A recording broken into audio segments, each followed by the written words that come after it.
primo polls from the New York Times and Siena College in the blue wall states of Michigan, Pennsylvania, and Wisconsin put Vice President Harris ahead of former President Trump, 50 to 46 in each of those states. Turn to the Sun Belt. Georgia poll has Harris tied with the former president, 48 to 48.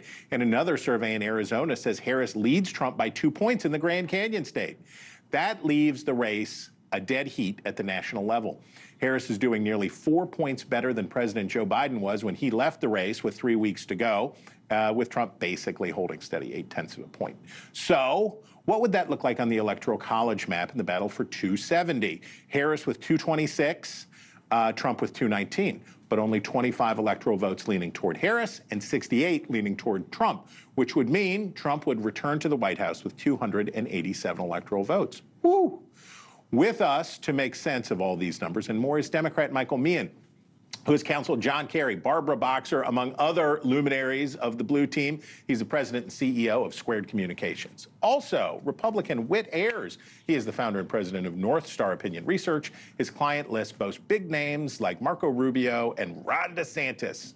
Michael Meehan, we start with you.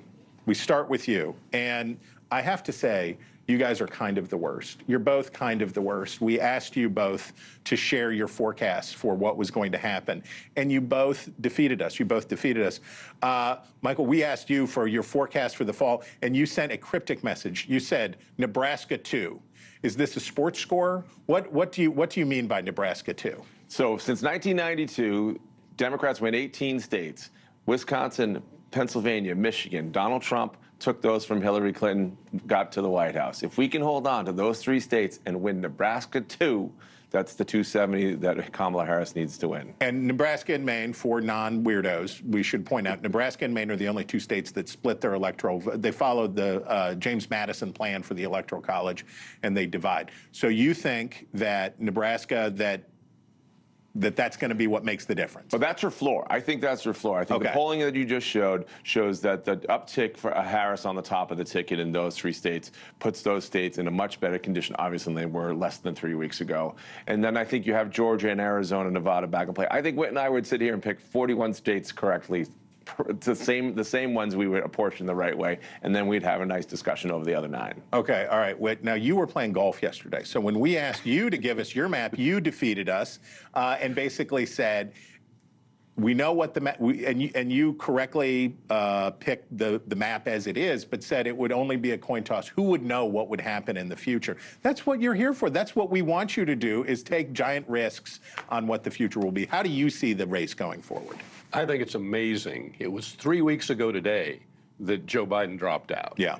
And in those 3 weeks, Kamala Harris has turned what looked to be a blowout in the Electoral College for Donald Trump into a dead heat race, both nationally and in the swing states, for a couple of reasons. One, probably the most important, is that the enthusiasm gap has been erased, particularly among young people and minorities. So now Democrats are as enthusiastic to vote as Republicans. And the second is a little more subtle, but still very important. 2/3 of the country thinks we're going the wrong direction. When that's the case, being the change candidate is really important. When it was Trump versus Biden, Trump was a change candidate. Now, with the possibility of a black Asian woman actually becoming president of the United States, Kamala Harris has become the change candidate, even though she's a member of the current administration. All right, so that really helps her. Thanks for watching. Go to joinnn.com to find NewsNation on your television provider. And don't forget to click the red subscribe button below to get more of NewsNation's fact-driven, unbiased coverage.